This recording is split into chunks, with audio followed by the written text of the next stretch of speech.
Hi, Misha here, and happy holidays. In fact, this video, the sections of it, was recorded between Thanksgiving, Christmas, and New Year's of 2024. So it really is a holiday video, and on a holiday topic for me. So it's going to be some story time in here, and some range testing, because this came in the store. By the way, this is long, not just sold, but shipped off by the time this video goes up, so not an advertisement here. But it was kind of neat, because we have in the factory original box, an original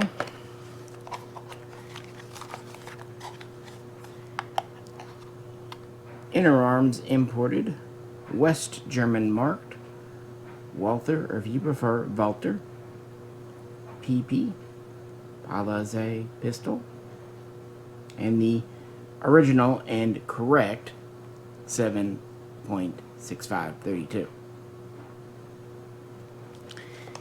Has pretty much everything it originally came with back in the 70s. So let's take a closer look at the table. Interarms was even bigger than Century Arms and PW Arms put together back in the 1950s and 60s, and so it's absolutely no surprise that Walthers were imported by them beginning around 1958, and really rolling up through the owner Sam Cummings' death, and eventually they would part ways in 98 and go over to Smith & Wesson. And the initial guns came in a European-style cardboard textured box, but soon they would develop a plastic box for America. This one has its paperwork. We'll look at that in a minute. Set it aside. And it's quite simplistic in here. You have the pistol, one mag in the gun, one mag here, and maybe there should be a cleaning rod. Not sure. Some I've seen had it, some didn't. But if anything's missing, it's just the cleaning rod. Simple, direct, small box. No carry case as such. No foam. This is kind of how things were done if you didn't get a cardboard box back in the day. As to the paperwork, good manual. Glossy paper. Not big, not little. Enough. Pre-internet days, of course. What's interesting, though, is there's really no room in the box, like little clips or anything, to hold the manual. It just went in the box. And here we have a test target, other paperwork type of thing, certificate deal. I'm not going to unfold it, but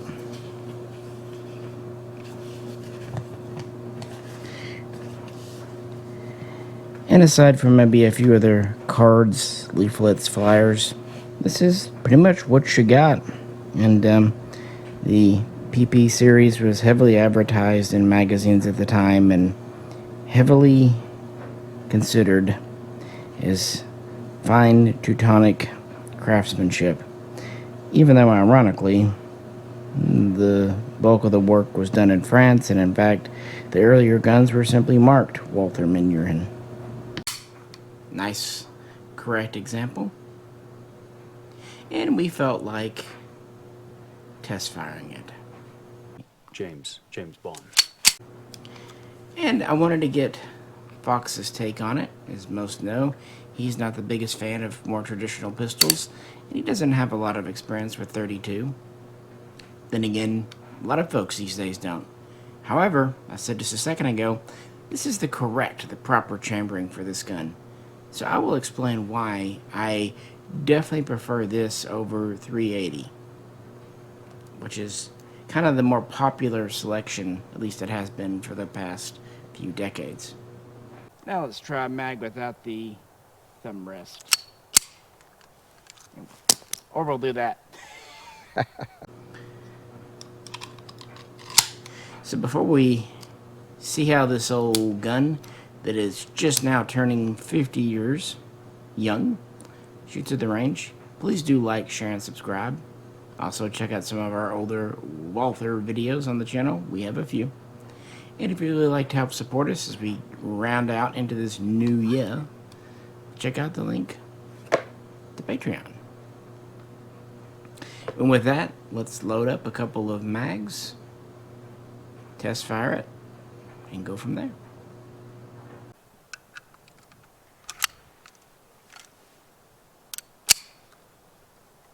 Decocker? Yep.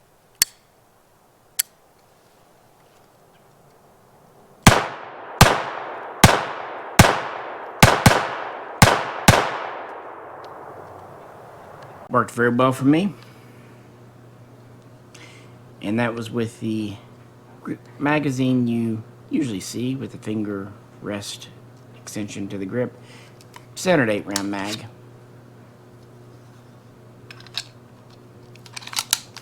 What about the somewhat more compact flush fit, though? Alright, let's try it with the Thrum Restless mag. My pinky's just gonna kind of go down, I guess.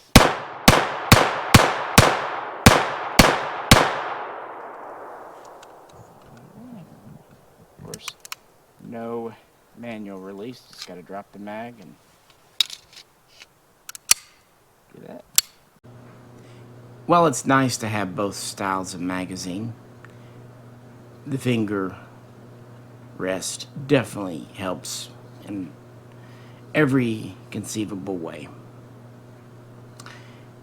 Not only does it give more room for the finger, I find that the kind of protruding edge on the flush fit is ever so slightly uncomfortable, especially in the full-size PP configuration.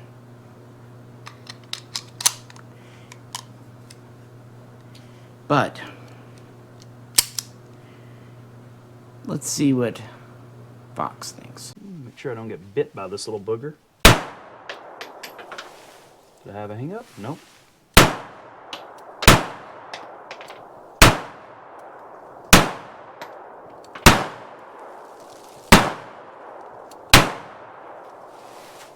What a great gun. I'm shooting this again. If I can just manage not to get slide bite.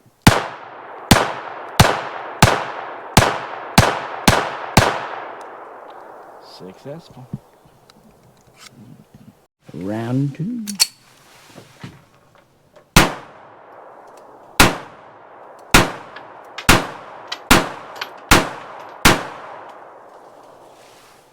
Awesome little gun, man. You get any slide bite? Nah, not at all. Yeah. I'm so used to It seems like it would, but it doesn't. No, it seems like it would, you know, and I've got kind of fat, bigger hands, but I'm shooting it just like I would my Glock or any 2011, and no, it would be a little bit more comfortable with bigger hands if it had a bigger beaver tail on it, but for the time and air, man, it's still, like you said, it was pocket carry gun, you know. Fox does like bigger beavers. Who doesn't? Slide bite is a concern for any of these old guns with a relatively small beaver tail. I was initially wondering if this would get me. I fired these for years, but you never know. And so was Fox. But interestingly, neither of us experienced it. But it could definitely can happen. But yeah, this came in the store. It really just kind of ignited my interest. I've had a long running history with the PP series. So this is the 1975 example. And I wanted to compare it with my 1965 example, also an Interarms import. And there are a handful of differences. This has a smooth trigger. This has a ribbed or serrated trigger, so-called target trigger. This one has very traditional low profile, low snag rear sights. Iron sights there. This one has the somewhat larger and more ornate 70s style I'm not going to call them target sights, but yeah, higher visibility, let's call that. So there are a handful of differences. Interestingly, both of these do have the police-style lanyard ring, which makes me wonder if they were originally surplus police guns or maybe guns intended for a police contract and then not delivered. Who knows? After that, I thought it would be fun to compare with the more famous little brother, the Walther PPK.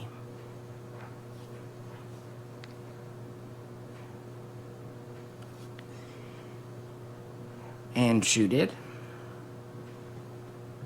And then, finally, the PPKs, originally designed to comply with U.S. import regulations. This may very well be the best of both worlds, or the worst. We'll try to figure that out. But let's compare their stats.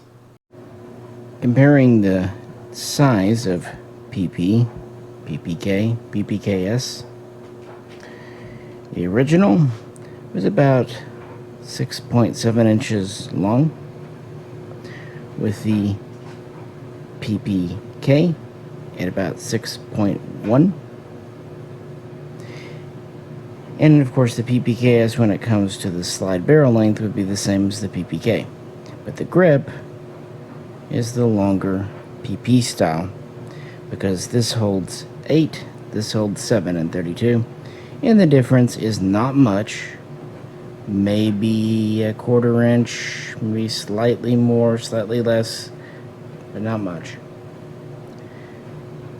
The barrel length on the PP is just under 3.9 inches, so a good respectable length considering the size and type of the gun.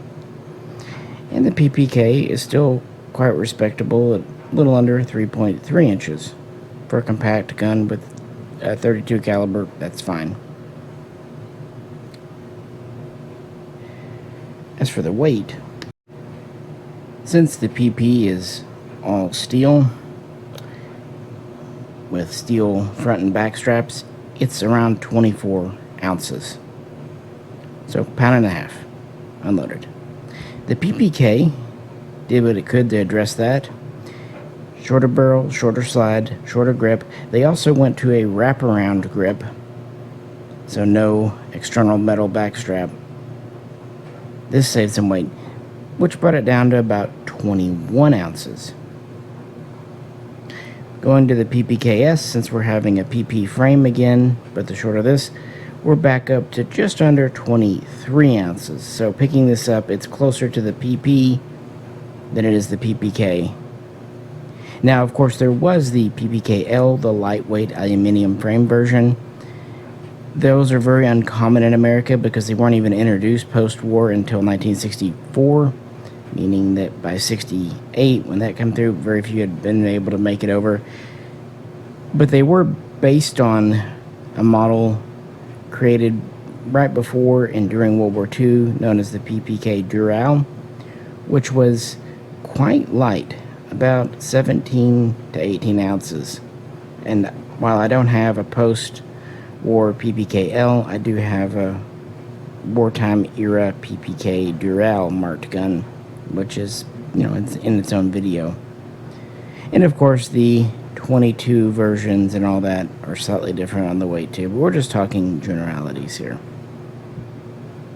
And again, you have 8-round mag with or without thumb rest, 7-round mag with or without thumb rest. And if you do want a 380, well, reduce that by 1, 7-round or 6-round respectively.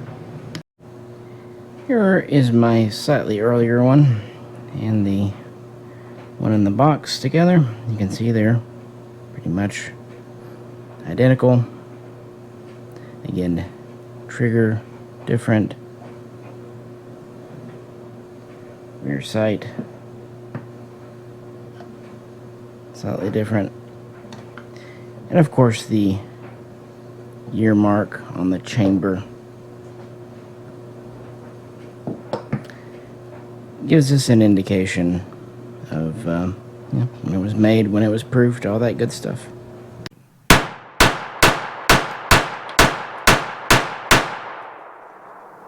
We fired a few magazines through the 75 PP, perfect reliability, and a lot of fun. Very smooth gun. What about its slightly older cousin here? Alright, my PP.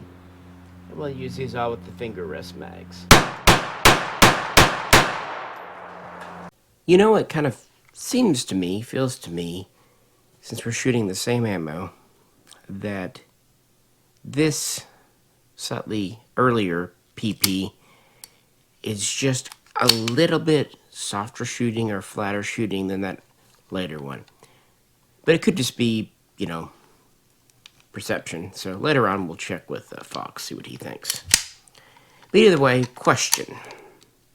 Why were these being made after the war?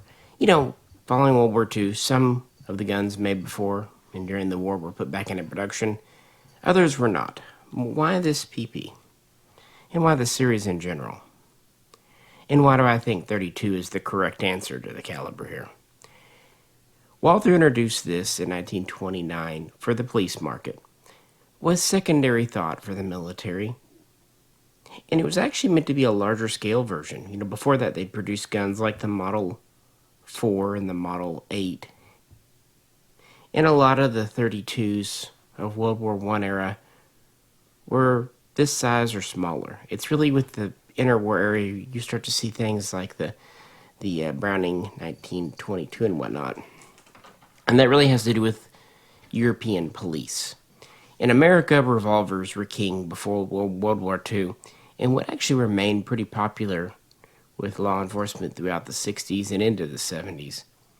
But in Europe, because of a different environment, culture, frankly more urban, an automatic was, you know, a better option for them. And the 32 cartridge, 7.65, was really well liked in Europe. And for close range, urban defense, especially against not any kind of armored target or anything, it's good without over-penetrating, overdoing. And the Germans in World War II agreed. They really preferred 7.65 over 9mm Kurz 380, 9x17, if they could get it. And that really kind of carries on post-war. Of course, Fritz Walther would first reopen his factory, now in the town of Ulm, Germany, in 1949, a town I visited long ago now, many years back. But in the beginning, this was right as the nation we know as West Germany was forming following the war. And he was making business machines and whatnot. But Fritz did have the tooling and paperwork for things like the P38 and the PPK. So it would not be long before he could start producing these, or have someone produce them for him. And by 1955, it was agreed that West Germany could rearm. As we mentioned in the P38 P1 video, by 1957, Walther was making those for the Bundeswehr, and the PP would be reintroduced. And while, yes, export, private sales, commercial market is definitely a concern, European police were still looking at this gun. This was considered a high-quality gun, German engineering. And to be fair, when this was introduced in 1929, it was really, if not cutting edge, certainly at the technology of the day and time. Nice, smooth lines, rounded finish, long enough barrel, long enough sight radius you can get some accurate shots on. The very popular Browning style mag release, 8+1, perfectly good capacity. And even though I kind of dogged on them a bit, you know, having the flush fit mag does give it a little bit of flexibility there. But really, it was this trigger system double, single action, along with the decocker, which means you can carry one of the pipes safe, or even decocked and with double action as your safety. And of course, this system would be carried over to the P38. You would even have a loaded chamber indicator, although some wartime guns would lose that. And the ergonomics are good. Reliability is excellent. And again, the Walther reputation, the German reputation preceded itself. There was just a demand for this style of gun in Europe and around the world. And heck, that was even before old James Bond went to both, yes, the PPK and the PP, in the films and the books. And now we'll try it with the flush fit mag and the PP and a decocker start. Starting off in double.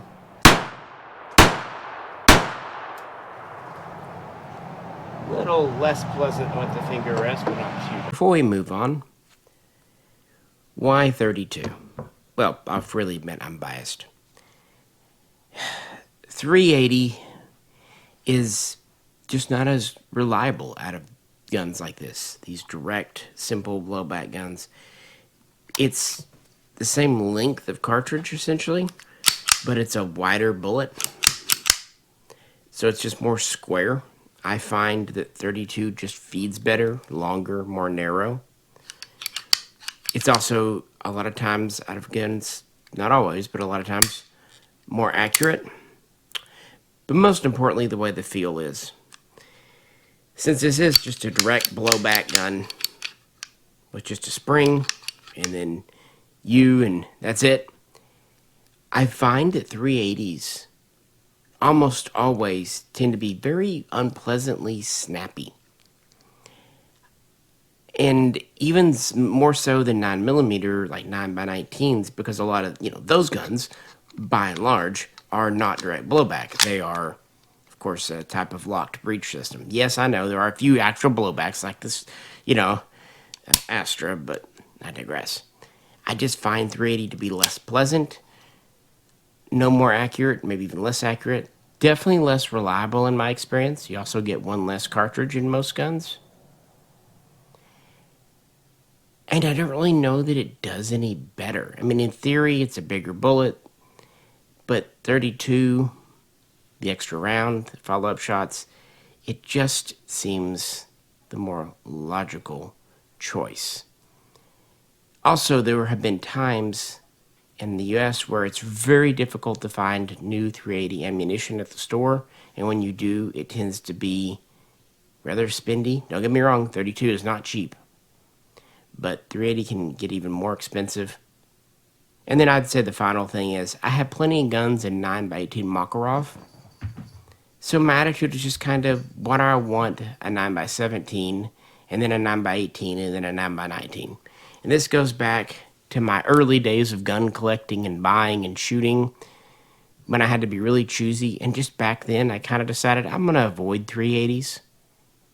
And the good news is, almost every single gun in 380 can also be had in almost that identical version in 32. But yeah, in my experience, these Walthers, they're just more enjoyable and frankly better in that cartridge. And to be fair, that was the original cartridge these were introduced in and adopted in.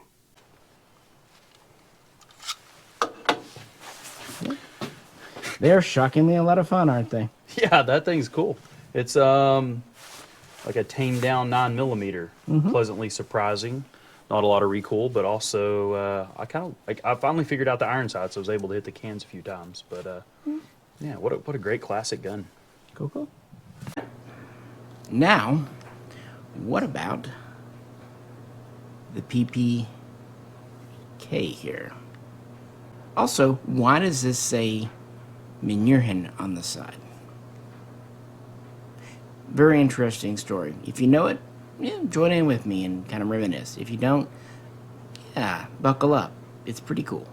Manurhin French-made series. And to be fair, in some way, France had a hand in making all of the post-war PP, PPK, PPKSs, at least through the 1980s 80s. A few reasons for that. I'm going back. Like I said, in 1949, when the new Walther factory was opened in Ulm, Fritz Walther had the blueprints, essentially the rights, to make handguns, but firearms could not be produced in West Germany yet. So in 1951, he talked with a French company just over the border, just to, a few dozen kilometers over the border, known as Manurhin, to license produce guns for him. To be fair, Manurhin has a very good reputation, at least it would in the 70s, for making the MR-73 revolver, one of the finest duty grade, service grade revolvers of the post-war era. So good choice in the company. So in 51, they strike a deal to manufacture under license, and of course Walther will get royalties. Manurhin will do that. And the first pistols were the PP in 7.65, and they seem to be been made in October of 1952. That's where they start. And the PPK would join the lineup around October of 1954. It would also start off in 32, but very soon, 1955, the 380 version would join. They would also even do some of the lightweight aluminum alloy frame versions. Go from there. In 55, of course, this is just the very earliest days of West Germany, basically things loosening up where they can make guns there. Walther, as a firearms factory, would not get going until 1957 at the earliest. So it's a good deal for them. They're built under the original blueprints and plans. And this gun is as well. It's actually a little bit different here in the slide area. The pre-war and wartime guns are very square in this area here with a bit of an edge that could catch on things. They rounded it off. The sights are also slightly different shaped. And probably most importantly, the synthetic material that the grips are made from is better. The Bakelite type of the wartime guns, it just cracks in the back. It's just age and stuff because of the kind of wraparound thing. I'm not saying these are the most durable thing ever. It's still 1950s polymer technology, but it works a lot better. So that's the thing. And, you can see either Walther or Manurhin on the grip labels as well. And there will be some variations in the markings on these. I should point out that Manurhin PP production started at serial number 10,001 and was more or less sequential up to nearly 100,000. PPK production, on the other hand, would start off at serial number 100,001, with the 380s joining a few hundred later, and then they would also add an A suffix later on for, I believe it was a South African contract.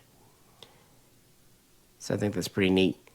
And the earliest guns were not even marked made in France. That would appear around 1954. And these would actually very quickly come into the USA. Now, Interarms would be the big importer. And they would start working the deal in 1956, and by 1958 they were actually available on the street, as it were. But the earliest importer was Folsen, and don't really know much about them. And to be fair, at this point in time, the import marks were not required. So Tholson would just bring them in. I think they were out of California. And they started as early as 1953, maybe 54, bringing in the first Manurhin Walthers. So it is a fun story. And at this early time, these are just made in France. Everything's done. But it does get more complicated in the 1960s. Actually, for several reasons.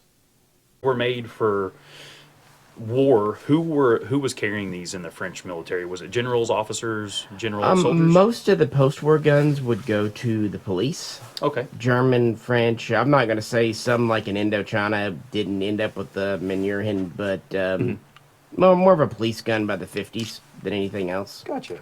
More of a police gun in the 50s. Very awesome little gun. So with that said, how does the smaller and differently contoured grip of the PPK handle, saying again, same ammo, compared with the larger, heavier brother? Smallest of the bunch, one everyone loves, the PPK.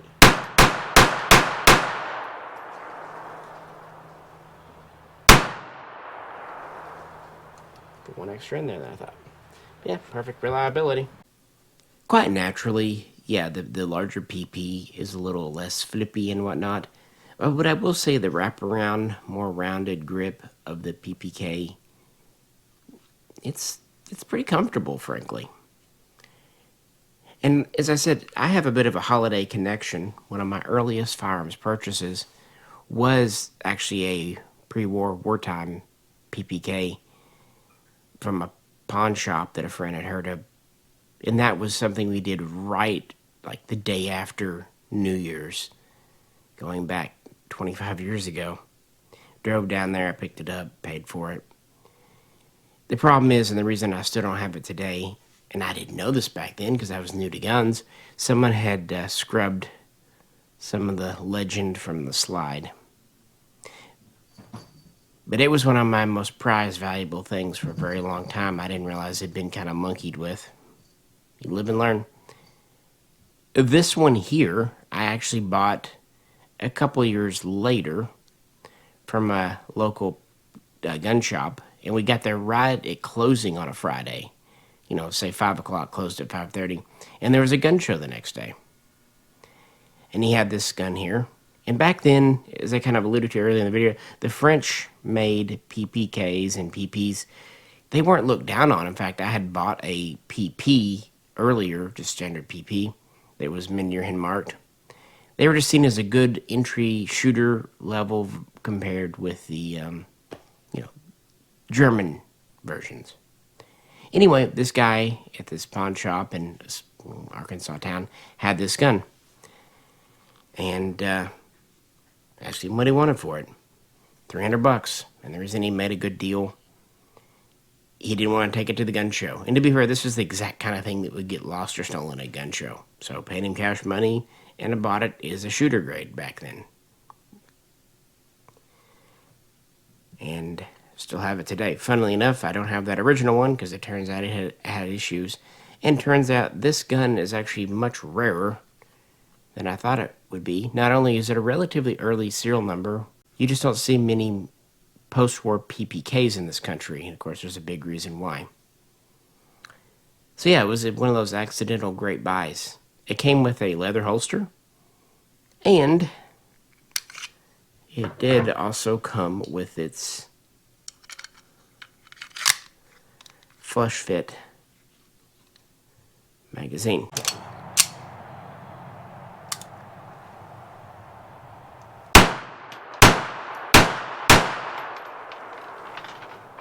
Yeah, not quite as comfortable, but didn't get any slide bite at least. Can't say as it's more enjoyable to shoot with this mag. I mean, you definitely are hanging a pinky off there, but it does make this gun quite a bit more compact. And originally the PPK was introduced in 1931 as a more concealable version, but still a duty quality weapon, not a civilian quality mouse gun like a lot of previous Walthers, like the Model 2 and Model 3 and, all that had been. It was meant for serious use. While it was intended for police and definitely was purchased by police, it really became popular with military high-ranking officers in World War II. It was actually seen as one of the badges of office because it was a very well-made, very elegant gun, but also had practical use. It's kind of updated modern controls. It wasn't overly German complicated, but it still had cool things like the decocker that made it very safe to carry, very lightweight without being just microscopic. I mean, there were officers that still carried the Model 8, for example, when they really needed something quite small. But of course, that was in 25, 6.35. This is still 7.65. Again, most of the Germans in the war preferred that over 9mm Kurs. And I could definitely see this as being a snappy little bugger in 380, which is funny because most of the PPKs you find in America are 380s, but we'll get there. But after the war, much like with the PP, these were put back into production a couple of years later at Manurhin under license and would be popular. And they would get some military adoption. One big user I can think of was Switzerland. The Swiss Air Force actually purchased both the lightweight PPK L and the steel frame PPK, like this here. So they were also not just MI6, but other clandestine agencies that used these because they were reliable. And for the quality, relatively affordable. Back in the 50s, you could pick one of these up for, about $250. Not cheap, but, German quality and imports. But as I said, Thalson would import these, but then Interarms would take over. By 1958, they were bringing over the PP and the PPK. There would also be a 22 version, and it would go from there. And things were going swimmingly until 1968. So moving from the PPK at the range, what about the PPKs? A synthesis of both, really. How does it shoot? How does it handle? How does it feel? How are you today? Moving on. The PPKs actually leads us to not one, but two stories of the 1960s. A few things happened that decade. First off, you'll notice this is not marked made in France or Manurhin. It's West Germany, Ulm, including the 69 NAS date code on the barrel here, proof house mark. But here's the thing. Yeah, 1957, Walthers making guns again. But that P38 P1, well, that's going to keep them busy for a while. It's a pretty young factory, and they have some other projects waiting in the wings. Manurhin's doing a great job. They've set up and been making PPKs for years. Yeah, just let them keep on. Interarms is going to bring them into America. Now, you're still going to find some guns that are just, Walther licensed, Manurhin marked. But what they started doing now that West Germany can turn out guns again, and since Manurhin is so close, essentially the frames and a lot of that stuff would just be made over in France and shipped over to West Germany. But the slides would be shipped over very incomplete, still in the white, unheat treated, not really finished out, not completely row marked. And in West Germany, the final assembly will be done, proof testing, bluing, stamping, what have you. And some claim, and I'm not saying they're wrong, but because the final stuff was done with QC and all that in West Germany, that the West German marked PPs and PPKs, and of course PPKs is here, will have just a little bit higher fit and finish, kind of more lustrous bluing compared with the French ones. Maybe. I frankly haven't really noticed a difference, but years go by and things change.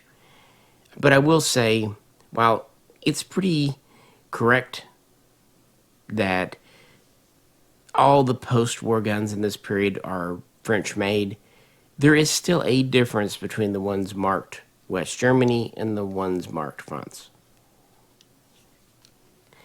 Even if it's mostly to do with the slide and a few other bits and bobs.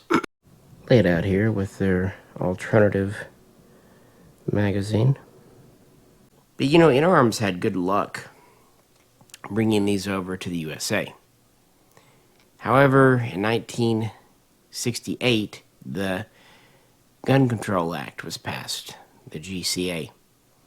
This was in response to all the tragedies and assassinations and things going on. And part of that was to stop the importation of cheap so-called Saturday night specials.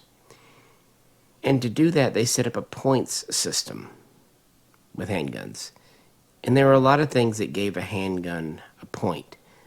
Trigger type, target triggers help, target sights, safety systems, size, weight, capacity. The more of these you had, the more points you got, and enough points you were cleared for import. By the way, also, this is when the modern import mark we know and love today was first established with the full, markings. Before that, really, guns, like most other imports, just had to be marked with the country of origin, made in France, blah, blah, blah, made in West Germany. But after 68, yeah. And after 68, well, while the PP was still good for import, it got enough points. The poor old PPK didn't quite make it. It was about an ounce too light and about a quarter inch too small. It was like 1 point shy. Couldn't be imported.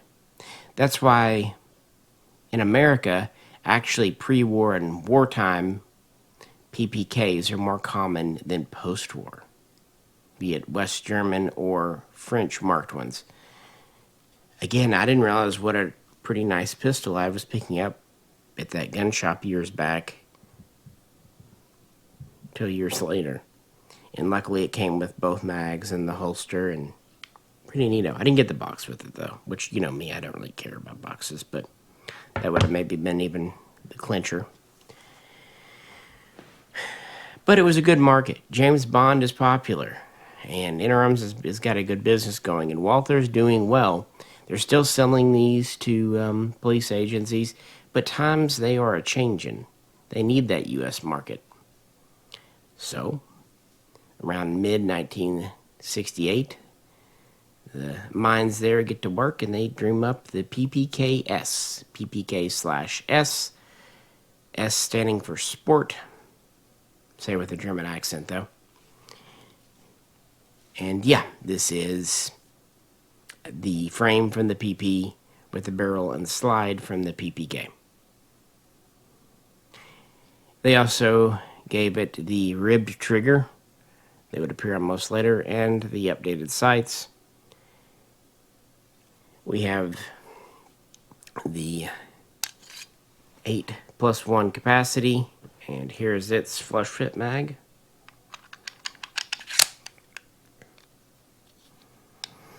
Standard mags is the PP. The extra round, the extra length, and the extra weight were enough to push it over, and therefore the PPKs was legal for importation. And this was at least the first full year of production. I've seen some accounts that say there were some 68 dated ones. I've never seen one, but maybe they're out there. But 69, here you go. Pretty neat. And this is actually a surplus gun. And I picked this one up as a shooter after my original shooter here started to become too valuable. The PPKs.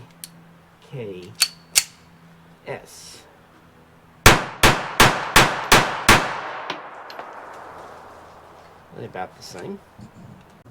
This PPKs I actually picked up surplus police from Century Arms a long time ago. It's actually a first year production of these. And I did obtain it as a shooter. It's got honest wear and tear. Most PPKs and PPKs you find in America today are the later Interarms Ranger guns, or even the Smith & Wesson, or even the newer Walther USA. No, this one isn't. This is actually a Manurhin slash Walther West Germany example. And kind of cool and unique. And with enough honest duty wear and tear, I don't mind taking it to the range now and again. In fact, used it for that GoldenEye video we did a couple of years ago with the whole family. If you haven't seen it, check it out. It's something we had a lot of fun in doing. But what do you think? Which of the three general configurations do you like the most and do you think is best? Chronologically, my PPK is the oldest here. And the deal between Karl Walther in West Germany and Manurhin in France would go on quite well, with Interarms being the importer to the US and marketer here. But in 1978, Ranger in the USA would get a license to manufacture the PP, PPK, PPKs, with Interarms kind of being the main marketer there. That was kind of to get around import regs and all that. And this is when things seemed to kind of start to sour between the three partners. 1983 would be the last year the Interarms would bring over the Manurhin guns. And by this point, Walther in Germany would revoke the license, or it would expire and not be renewed. Either way, in 1984, Manurhin started marketing guns over here that were just marked Manurhin, kind of losing all the Walther stuff. And there was the kind of famous battle of the Walthers and the gun rags for 2 or 3 years. So you had the German Walthers and all that stuff, and the French Walthers and blah, blah, blah. But by 86, a settlement was reached, and so Manurhin, who had been bringing over their own guns for a couple of years, I think their import company was out of New York. You know, they didn't just have these, they had the MR73, MR88, so on and so forth. But it was kind of an interesting time to have the US-made guns and the European-made guns. And, yeah, the Manurhins would stop coming over here then. Although it seems like Manurhin would keep making, at least in small batches, some PP, PPKs into the 1990s, when they were eventually bought out by another company in 1998, ending that. Walther in Europe would actually seek out another company to make PPKs in the 2000s. These would be the PPKs and all that, which is essentially PPKs, just slightly updated. On the other hand, around that same time, Smith & Wesson would get the license to manufacture and market the series in 1999, which they would do to 2012. And then Walther USA comes onto the scene in 2013. And to this day, they've reintroduced and expanded the PPK, PPKs line to include pretty much all three original calibers, 7.65, 9mm Kurz, 380, and 22 long rifle. So it's one of those designs that's just so iconic and important, kind of like the 1911 or the Luger, that it may never go out of production. Although today, there are no really military or even police buying these. It's just for the hobbyist and the historical collector. And frankly, they are still fun to take to the range. All right, guys. Well, you've heard from me. Personal times, a little bit of me shooting. And in the beginning of the video, you saw Fox trying out that 1975 PP that came around. Well, he was back today, and since these are still with me, heck, let's see what he thinks about my three, beginning, of course, with the PP. This one? Thank you for giving me your PP. Yep. And we're going hot.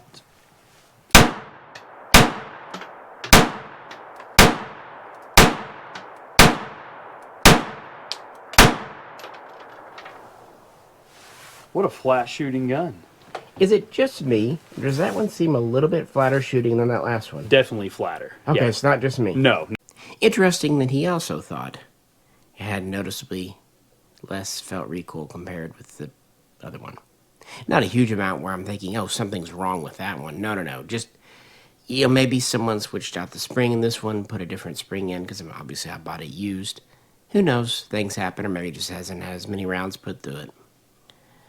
But with that, kind of moving chronologically here, let's see what he thinks of this guy.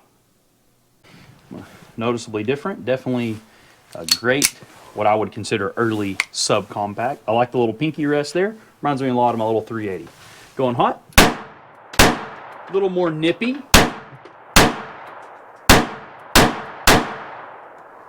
Just a little more nippy, but still very controllable.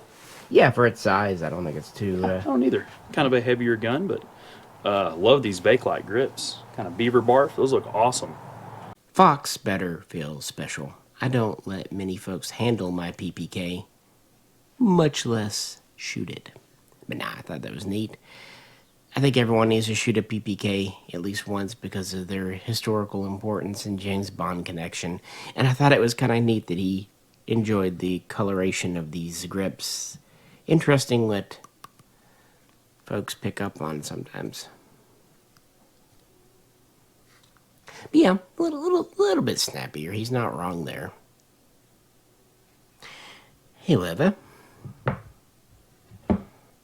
Let's round it out and see what he thinks of the hybrid of the two. Yes, oh, I already can tell you. I like the way this feels in my hand. Maybe a little bit better than both. Got the double cock safety, so I cock it back. All right. Try to get a little bit more hand placement on there.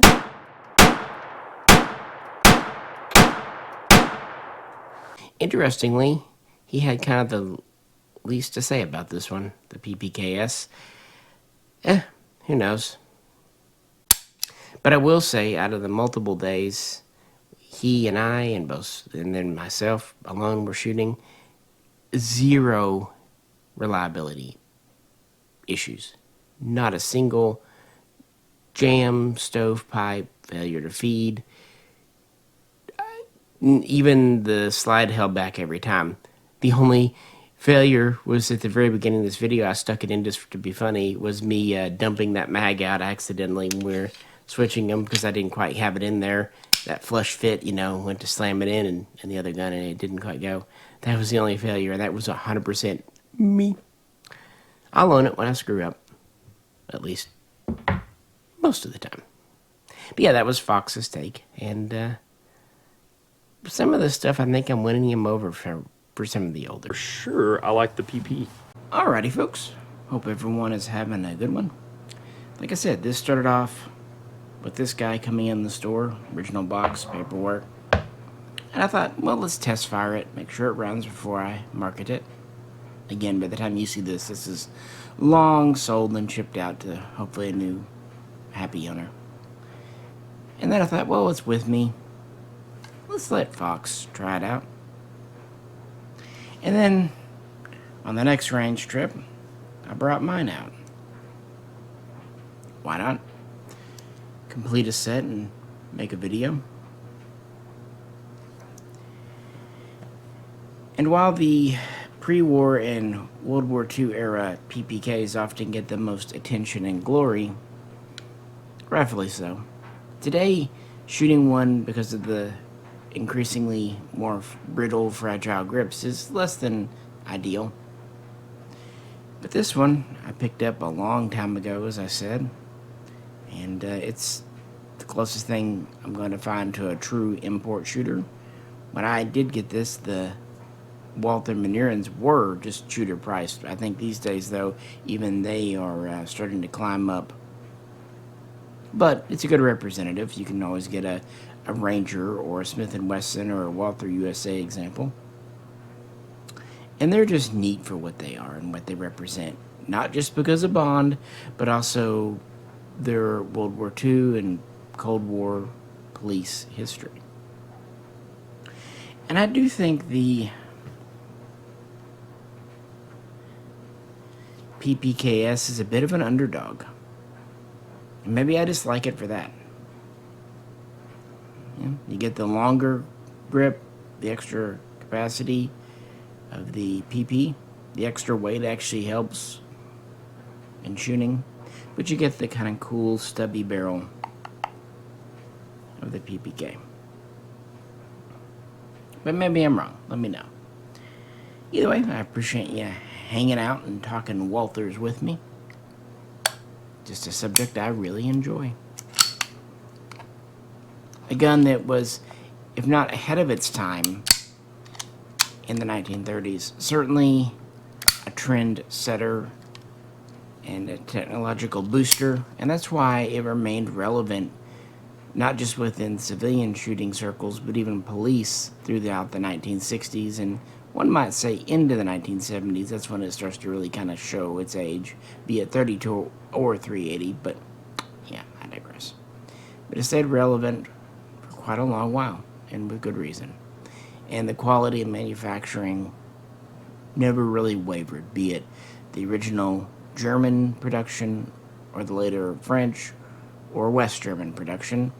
And even the Interarms Ranger guns are well made. The Smith & Wesson guns are perfectly good, but they have a bit of a mixed bag reputation. But from what I've seen, and it's a pretty limited sample, the current Walther USA PP, PPK, PPKs types are kind of back to form. Anyway, as you know the deal by now, if you could, please do like, share, and subscribe. If you'd like to help us out, check us out on Patreon, because 32 ain't cheap. And we'd like to keep shooting as much as possible, and that really helps us get going. And we're hoping to have some fun projects throughout the winter of 2025 and leading into the spring. But you got my opinion, you got Fox's, and hopefully some fun along the way. Just a relaxing January chill video. This is Misha, and we'll catch you very soon next time.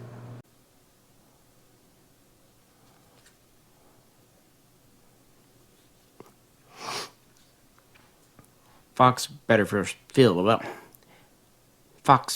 feel special. I don't let many people hander. I think I'm tired.